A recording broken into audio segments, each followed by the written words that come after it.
We now meet with two quotations from the opera Tristan and Isolde, written by the German composer Richard Wagner. The first quotation is a snatch of a song sung by a sailor about the woman he has left behind.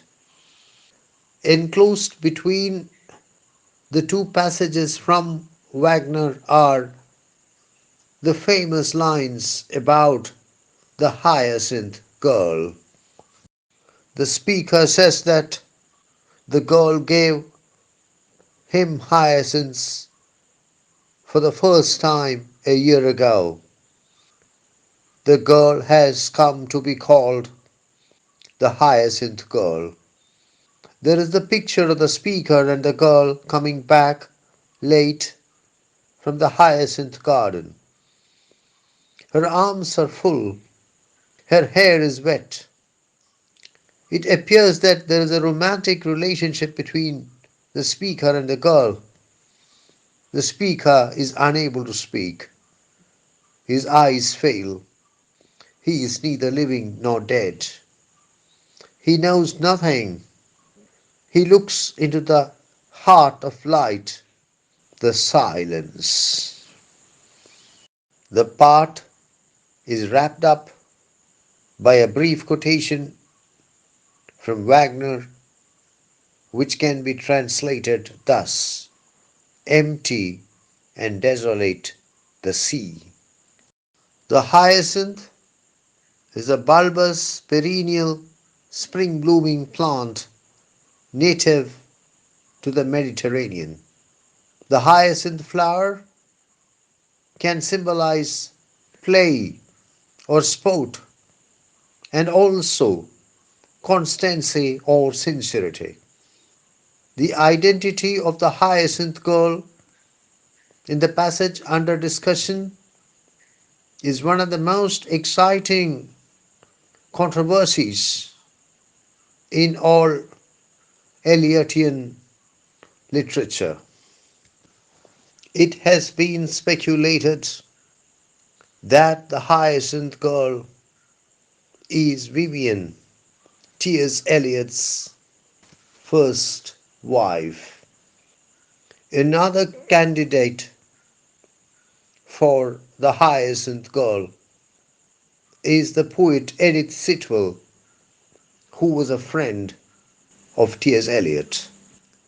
One critic theorized that the hyacinth girl is actually a boy. Some commentators suspected that the hyacinth girl could be Emily Hale. Now we know for sure that the hyacinth girl is indeed Emily Hale, the speech and drama teacher. T.S. Eliot met Emily Hale for the first time in 1905 when he was 16 and she was 13. What started as calf love soon developed into a full-blown romance. In 1914, T.S. Eliot openly professed his love for her and promised to marry her after he had made some money. He left for England. He did not marry Emily Hale. Instead, he married Vivian Highwood. Though it came as a shock to Emily Hale, it appears that her relationship with T.S. Eliot survived the storm. T.S. Eliot and Emily Hale exchanged thousands of letters.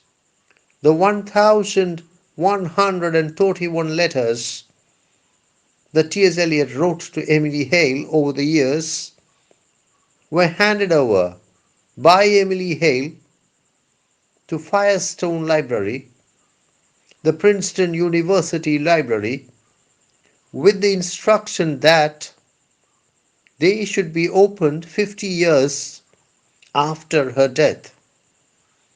They were unsealed in January 2020. And after looking through the letters, it becomes crystal clear that the Hyacinth Girl is Emily Hale. In one letter, T.S. Eliot writes to Emily Hale, I quote, "You have made me perfectly happy." Unquote.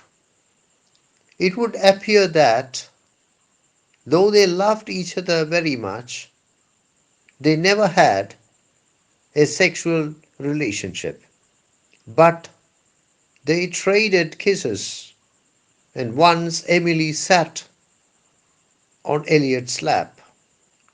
The letters provide solid evidence to say conclusively, to state conclusively that the Hyacinth Girl is Emily Hale. The Wagner passage, which prefaces the Hyacinth Girl lines, expresses a sailor's longing for his sweetheart whom he has left behind. The Wagner passage, which follows the Hyacinth Girl lines, says, empty and desolate the sea. The development has to be noticed. What begins as a passionate longing, as an intense frustration, as a desire beyond words, concludes in emptiness and desolation. What is the poet trying to convey through these lines, through the Hyacinth Girl lines? It would appear that the poet is trying to suggest that true love has no place in the wasteland. True love is out of place in the wasteland. And true love never attains fruition in the wasteland.